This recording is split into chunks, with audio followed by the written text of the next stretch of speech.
So I thought I might begin with reading. It's not exactly a poem, but it's a few lines from R.D. Laing, who was a kind of quite brilliant and interesting and experimental Scottish psychologist.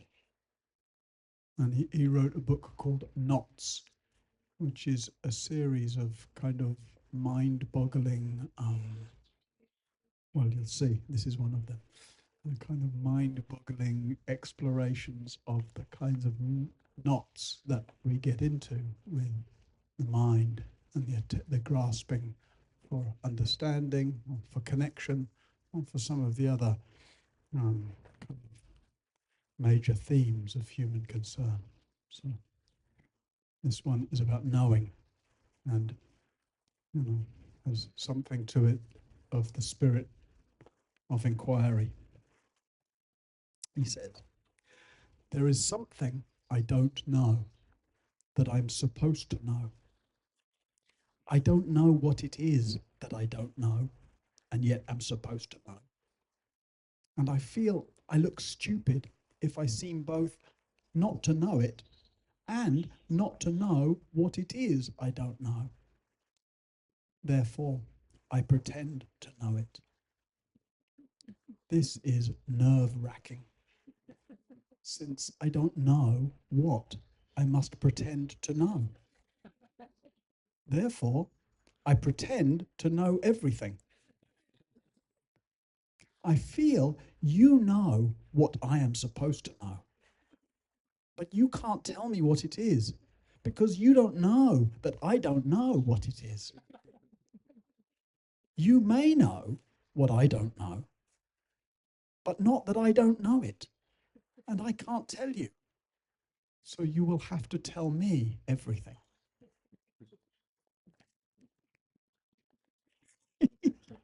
Sometimes it feels like that. No?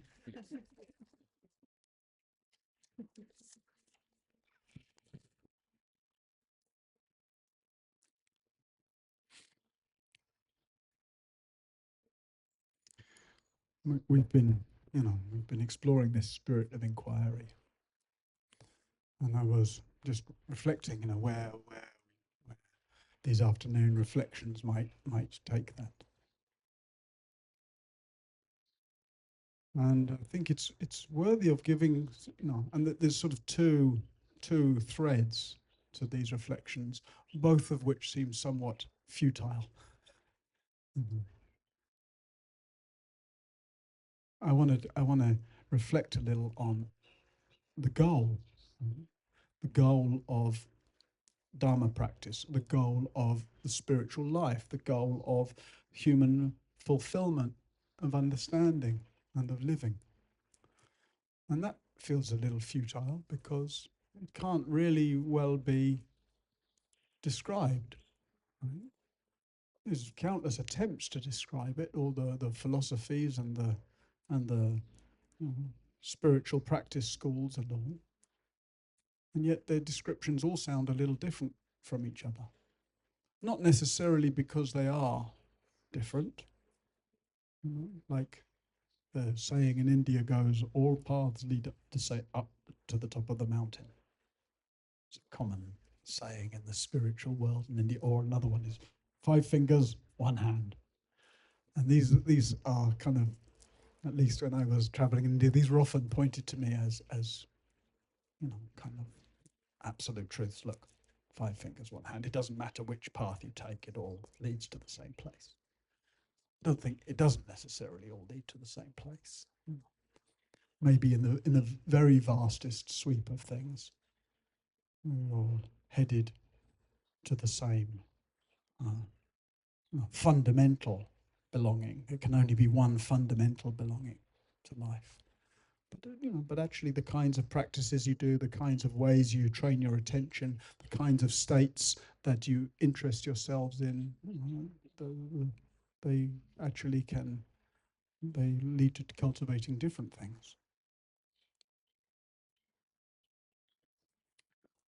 But there's this sort of ultimacy, if we like, which is the goal, let's say. So that's part of what I'd like to reflect on a little. What's the goal of this, and maybe we could say all fundamental transformative practices, even though that's indescribable, and unimaginable. And then the second thread is what's your particular vision of the goal, not the goal in the abstract sense, but your goal. Where do you think you're headed? Where are you orientating? Because it's not necessarily, it's not necessarily aligned with the goal. You have to see for yourself that whatever the goal is, and we'll get into it a little bit. Is that where you? Is that what you're aligned with? Is that what your heart says? Is that where you think you're going? Does that seem to be the ground and the possibility and of this life? The raison d'être.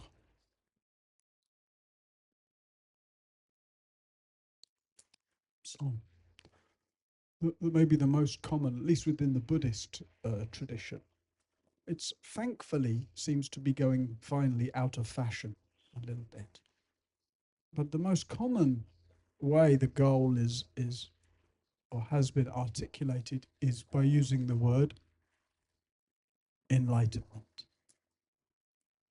which has always seemed to me a poor choice of words for various reasons. That's why I say it's fortunately going out of fashion. One, because it doesn't have any particular connection to, certainly not etymologically, to anything that arises out of the tradition. Buddha, I can't find saying anything that is sort of analogous to the idea of enlightenment. It's a borrowed term from a historic and cultural shift moment in the European tradition, a shift out of a sort of religious background to life and into a more rational and scientific background to life. And that seems another way in which it's a strange choice. And also, it's the munt bit. Enlightenment. We're headed for enlightenment.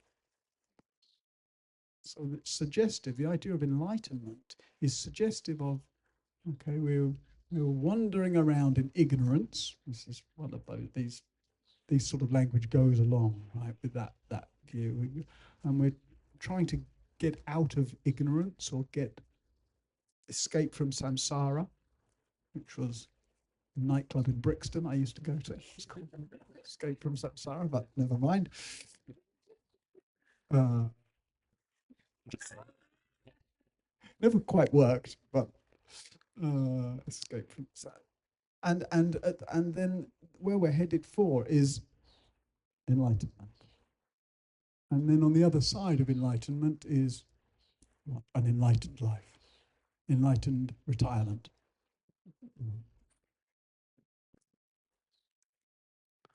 And that's unhelpful for all kinds of reasons, right? One, it makes way too much of a dichotomy, right, between something which is therefore called, ignorance or samsara or non-enlightenment, and then enlightenment, and then something enlightened on the other side of that. But, that's not really the way it unfolds, is it? It's not really the way practice goes. Certainly, there are maybe moments or experiences that we describe as enlightening.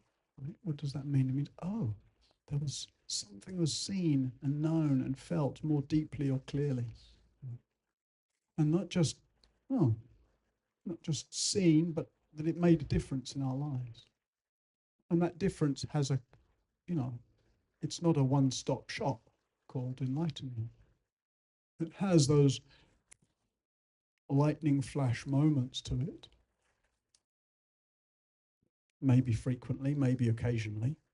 We don't get to choose really. And it also has a kind of gradual, although not steadily gradual, much more, a few steps forward, one step back or something, sense that, over time there's some kind of refinement, some kind of goodness, some kind of deepening, some kind of, the increase in certain capacities that we value and qualities that we appreciate, and also the gradual leaving aside of or dissolving or feeling freer from certain things that used to get a grip on us.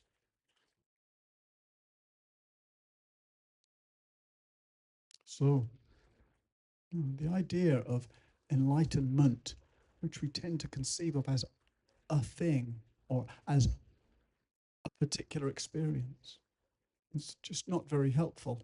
And sometimes people will talk about, when this person had their enlightenment experience,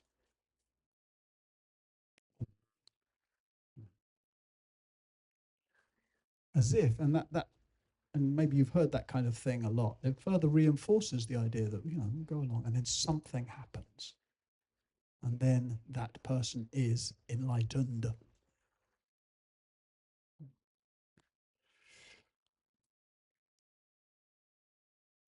It's not to deny that there are, as I say, there's these moments, there's experiences where I think there can be those moments, those experiences that have a before and after quality to them. My life was going along like this, and then boom. In that moment, and I look back now and I can see, in that moment of clear seeing, my understanding of reality was changed forever. Or in that moment of recognizing some kind of pattern in me and just actually dropping it, it's like it was gone. And it never came back. It seems to me, there's relatively few things like that in anybody's life. But there are some. I can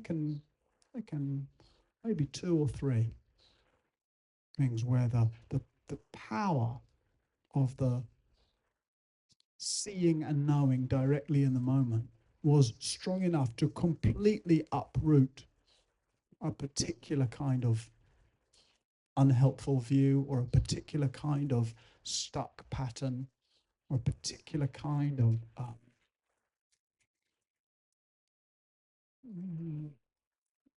unhelpful thing going on, and gone. And that's, and 20 or 30 years later or more, still gone. Like I say, two or three. Maybe you can find one or two or three or four. If you five, I'd be very impressed. Mm-hmm. Or maybe none. It's not many things that really in them, that the moment of seeing is powerful enough and clearly enough to completely uproot or completely dissolve or completely resolve something that had maybe had some decades of reinforcement and belief, etc. But it definitely it happens. More frequent is that there's that kind of clear seeing that it seems like in the moment it's so clear. Oh my God, yes. And maybe we have the sense in the moment that this is done. And then 6 months later, or a year later, or 10 years later, we realize, I'm sorry, it wasn't actually quite done. It just has a certain kind of perniciousness or certain kind of the karmic momentum of it, the habit energy of it was really seen clearly, but it's like it still had some seed potential, and so we still need to kind of circle around again through that material, check in again with that material, and sometimes when that happens, we feel somehow like it invalidates the original insight. Sometimes people will say to me, and I'll say, well, maybe it's worth looking at this or exploring. And they say, I've already done that. I've worked on that so much. I've already seen that. Okay. Well, but, maybe there's a bit more. And yet we're afraid that if there's a bit more, it somehow means I didn't really get it last time. I didn't really see it last time. It's not true. It's just, you know, just there's just more seeing that's available, more seeing that's necessary.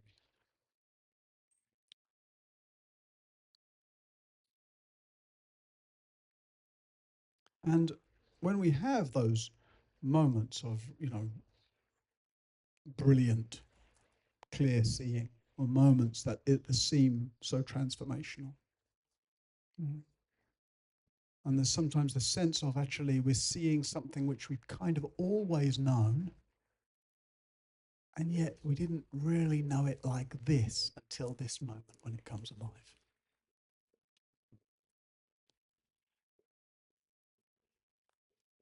Sometimes we might describe that as going from a kind of an intellectual understanding to an experiential understanding. Something I've sort of heard teachings about that, and they make sense to me, and I get it. And then it's like, oh, and that could be anything. We've been talking about momentariness the last days, right? We're familiar, that difference between knowing everything changes and and actually living in that vibrant, fleeting, momentary aliveness. And so we say, those experiences are precious because they're when the understanding goes from a theoretical or intellectual understanding to an experiential understanding. And how long does the experiential understanding last for? Not very long. Sometimes on retreat, for example, sometimes a couple of days, even occasionally a couple of weeks. Though again, I would say that's probably pretty rare in our whole life, that some experience is so radically changing that we continue to live very directly and obviously in the fruits, the powerful fruits of that moment's experience for days and or even weeks. More often, it's minutes, maybe hours if we're being generous. And then the experiential understanding just fades out because states don't last, experiences don't last, feelings don't last, nothing lasts. And then, of course, the tendency is to think, we've lost it in some way. And of course, just like you're familiar with that tendency to want the experience back again. But it's like, why do you want the experience back again? You've already had it. But really, you want it back, why? Because it felt nice? Okay, well, lots of things feel nice. Or because it felt important? Yeah, but you've seen the importance. It's really, really, really not necessary to try to have a deep experience that you've already had. Plus the fact it's impossible, right? You can't ever have an experience again.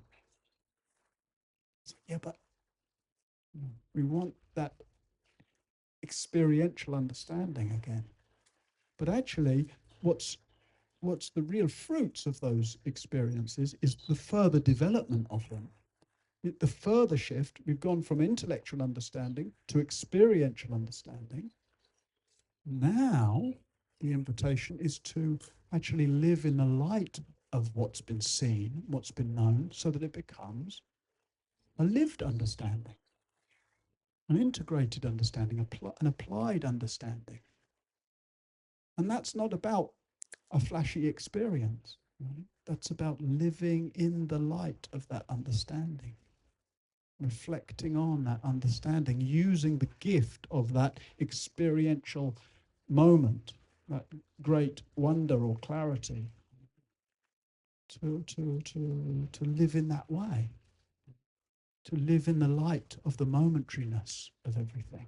to apply the understanding of that momentariness. Right. The durability of a moment of deep insight isn't in the durability of the experience. Can't be.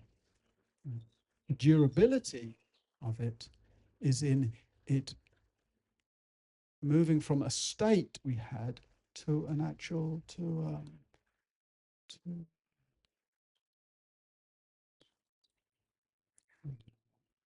yeah, from an experiential understanding to a cellular understanding, we could say. I don't know if that makes sense to you, a cellular understanding. And it means we don't need to recover some moment of great momentariness as a cosmic experience. Well, we can just attend to this aliveness of body, and we recognize it's momentary. We feel our breath, and it's momentary, and we hear the wind, and it's momentary. And it may be that the practice of that, we're consciously just reminding ourselves, that's the living in the light of the experience, reminding ourselves of that momentariness. And then as that becomes a more integrated or cellular understanding, we don't need to remind ourselves of it so much anymore.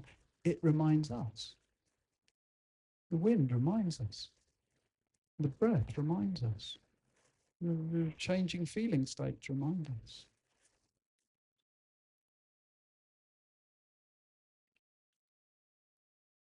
So I'm not a fan of enlightenment in that sense.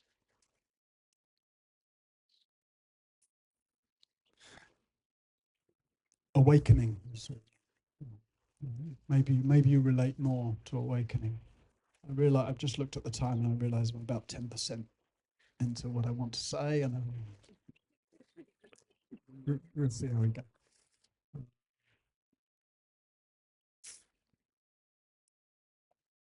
Yeah, so maybe you relate to that sense. And so again, certainly we can have the feeling through our practice of becoming more awake, a sense of an attention, a capacity, a consciousness that's just more bright, more wakeful, more sensitive, more capacitous, more expansive.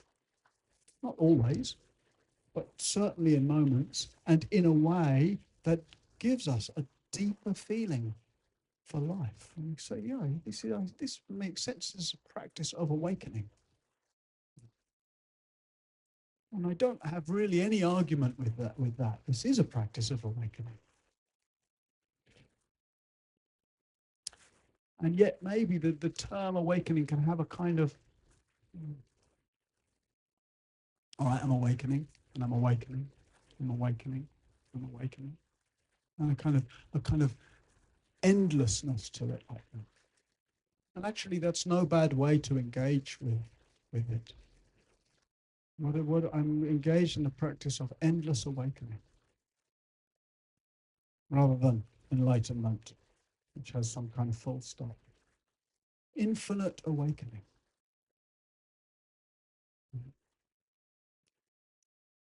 And infinite awakening might, on the one hand, feel a little, oh my God, how long do I have to go on for? Forever and ever and ever.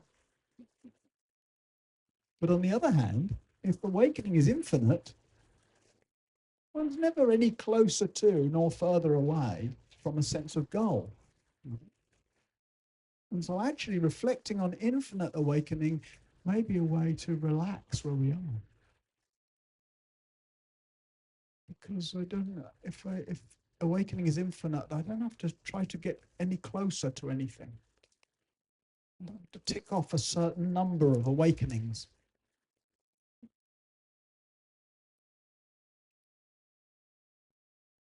"10,000 lifetimes to reach the goal.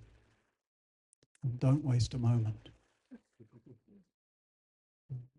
It's the relationship to infinity, allowing for that long stretch, no rush, no rush, no rush.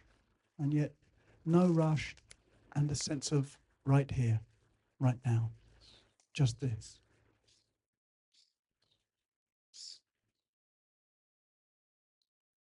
The epithets the terms the Buddha uses most consistently throughout the texts. Bodhi, awakening, right? Same root as Buddha, Bodhi, awakening, and vimutti, freedom is usually liberation. That's where the term liberation comes from, or freedom. I like to use the term freeness rather than freedom. Freedom, it's like a sort of legal status. Liberté, fraternité, égalité. Always makes me think. Freedom in popular culture is a kind of the freedom of the sort of individual freedom, social freedoms. It's also often interpreted as it's like Jerry Maguire's freedom. Do you know? There's that film with Tom Cruise, Jerry Maguire, and he's driving home and he's upset about something and he's changing radio stations. And then this song comes on. Is it the Rolling Stones? And the song is, I'm free to do what I want any old time. And it's like the music swells and you get goosebumps. And yeah, Tom, you go. And it's the absolute opposite of the freedom of the Dhamma. I'm free to do what I want any old time. That's 20th century Western freedom. Free to do what I want. But the Buddha's freedom is actually much more about free from having to do what I want. Free from being constantly pulled and pushed around by my impulses and desires and anxieties and uncertainties and restlessness and agitation. I saw a thing online just a couple of days ago, and it was somebody comparing Buddhist art with Western art. And they showed many, many, many photographs of statues of the Buddha, and all different styles from all over Asia and different traditions, different representations. But in each case, the expression of the face is like the same.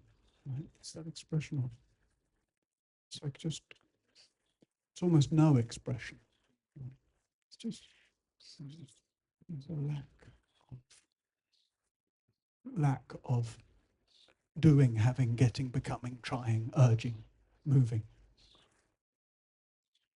And then the person showed a lot of photographs of sort of the great examples of Western art.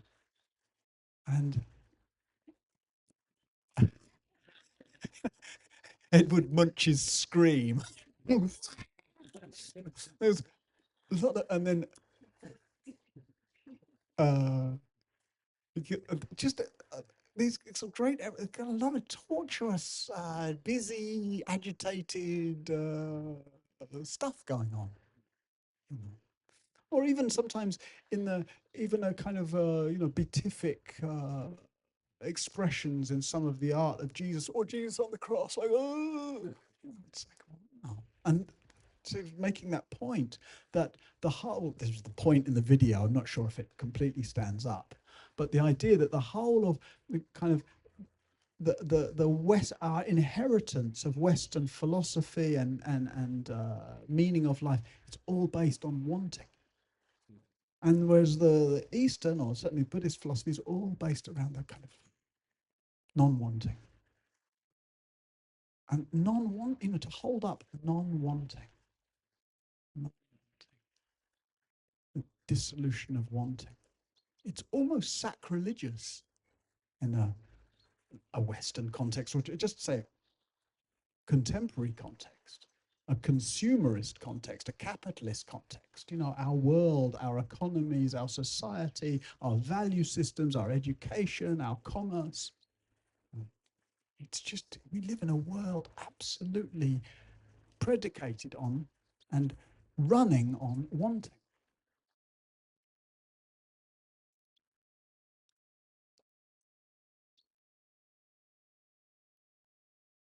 So, but freeness, what's that? Freeness. There's this really beautiful line of the Buddha's. Just whatever the tributaries, right? Whatever the origin of all the rivers that flow to the sea, whatever landscapes and soils and forests and terrains they run through, they all end up in the oceans, the great oceans, where they all take on one taste, the taste of salt. And so too, the fruition of practice, whatever terrain our practice runs through, whatever the causes and conditions, whatever the experiences we're moving through, sense that actually the fruition of in the summation or fruition of our practice, all experiences have the same fundamental taste, the taste of freeness.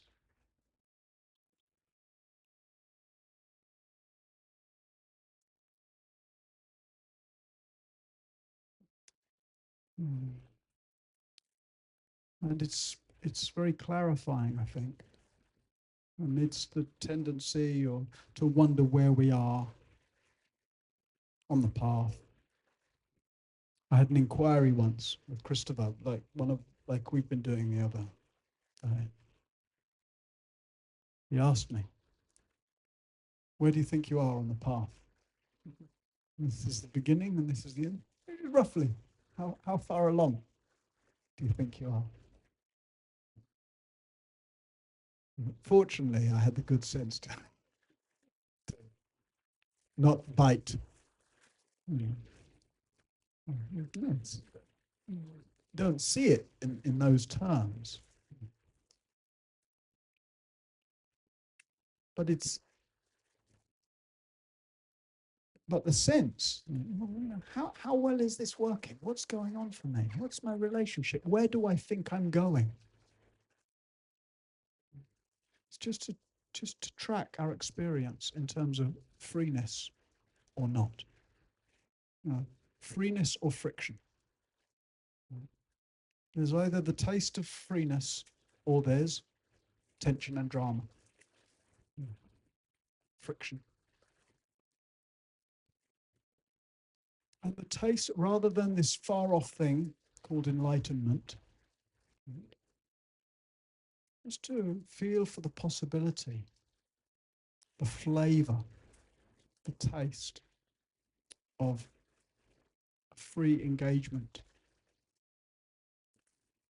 Of course, we might wonder, well, yeah, okay, but what's that supposed to feel like? And that can't be told to us.